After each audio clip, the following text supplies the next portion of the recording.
नमस्कार। आज हम बात करने वाले हैं उस एक दुश्मन के बारे में जो कई किसान भाइयों की रातों की नींद उड़ा देता है, और वो है सफेद मक्खी। तो चलिए, आज हम इस कीट से निपटने के लिए एक बिल्कुल साफ और असरदार रणनीति को समझते हैं। ये सवाल शायद हर उस किसान के मन में आता है जो बैगन, खीरा या खरबूजे जैसी फसलें उगा रहा है। देखिए, सफेद मक्खी सिर्फ एक छोटा सा कीड़ा नहीं है, ये हमारे मुनाफे के लिए एक बहुत बड़ा खतरा है। तो आइए जानते हैं कि इससे निपटना कैसे है। तो सबसे पहले ये समझते हैं कि आखिर इस सफेद मक्खी को काबू में करना इतना मुश्किल क्यों हो जाता है। जवाब ना इसके स्वभाव में और गर्म मौसम के साथ इसके गहरे कनेक्शन में छिपा है। जैसे ही तापमान बढ़ता है और मौसम में नमी कम होती है, सफेद मक्खी का हमला अपने चरम पर होता है। ये समझना इसलिए जरूरी है क्योंकि यही वो वक्त होता है जब हमारी सबसे जरूरी फसलें खेत में बढ़ रही होती हैं। और इसकी रफ्तार तो देखिए हैरान करने वाली है। सिर्फ 15 से 20 दिनों के अंदर इसकी एक पूरी नई पीढ़ी तैयार हो जाती है। इसका सीधा मतलब ये है कि एक ही सीजन में हमारी फसलों पर इसकी कई कई पीढ़ियां हमला कर सकती हैं। और यही बात इससे और भी ज्यादा खतरनाक बना देती है। सोचिए, एक अकेली मादा सफेद मक्खी 100 से लेकर 300 तक अंडे देती है। आप इसको एक जनसंख्या विस्फोट की तरह समझिए। अगर एक मादा इतने अंडे देगी तो अंदाजा लगाइए कि खेत में इनकी संख्या कितनी तेजी से बढ़ सकती है। तो ये तो हुई इनकी गिनती की बात, पर सवाल ये है कि ये असल में फसल को नुकसान पहुंचाती कैसे है।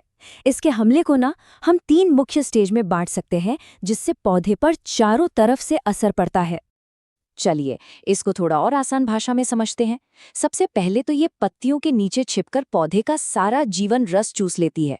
फिर ये एक चिपचिपा सा पदार्थ छोड़ती है जिसे हनी ड्यू कहते हैं, और उस पर काली फफूंद उगने लगती है। और सबसे खतरनाक काम, ये अपने साथ वायरस लेकर घूमती है जो पूरी की पूरी फसल को बर्बाद कर सकता है। जब सफेद मक्खी पौधे का रस चूसती है ना, तो वो असल में क्लोरोफिल को खत्म कर देती है, और क्लोरोफिल के बिना पौधा अपना खाना बना ही नहीं सकता। इसी प्रक्रिया को तो प्रकाश संश्लेषण कहते हैं। नतीजा क्या होता है? पौधे का विकास वहीं रुक जाता है और पैदावार में भारी गिरावट आ जाती है।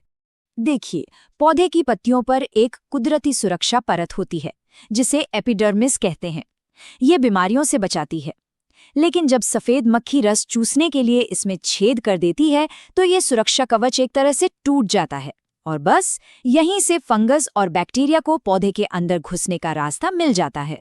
और ये एक बात गांठ बांध लीजिए, अगर सफेद मक्खी की वजह से फसल में वायरस आ गया तो फिर इसका कोई इलाज नहीं है।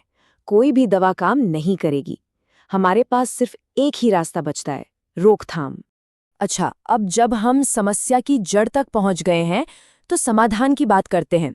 सफेद मक्खी के खिलाफ लड़ाई जीतने का राज होशियारी से काम करने में है, सिर्फ ज्यादा मेहनत करने में नहीं। और हमारा सबसे बड़ा हथियार, कीटनाशकों का सही रोटेशन। यहाँ पर बहुत साफ साफ बताया गया है कि क्या नहीं करना है और क्या करना है। अगर बार बार एक ही कीटनाशक का इस्तेमाल होता रहेगा तो सफेद मक्खी उसके प्रति ढीठ हो जाएगी, मतलब उस पर दवाई का असर ही नहीं होगा।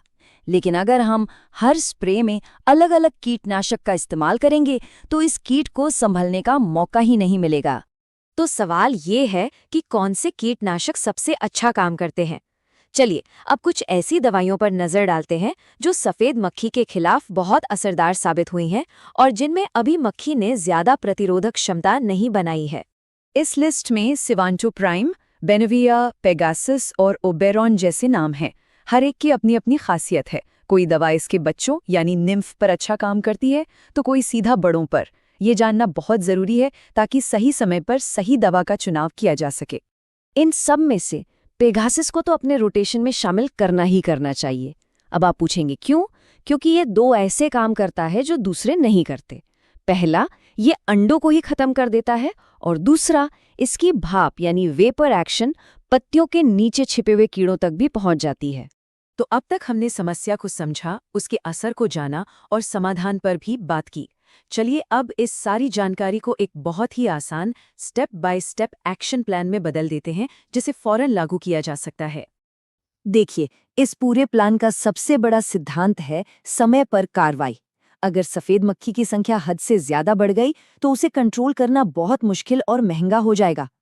इसलिए सबसे जरूरी काम है लगातार निगरानी करना। तो ये रही आपकी चेकलिस्ट। पहला, हर 2-3 दिन में खेत में जाइए और पत्तियों को पलटकर जरूर देखिए। दूसरा, जैसे ही आपको एक पत्ती पर 3-4 मक्खियां भी दिखें, समझ जाइए कि अब स्प्रे करने का टाइम आ गया है।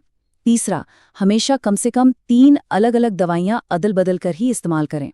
और चौथा, 2 स्प्रे के बीच में नीम तेल का इस्तेमाल करें। ये प्रतिरोध को रोकने में बहुत मदद करता है।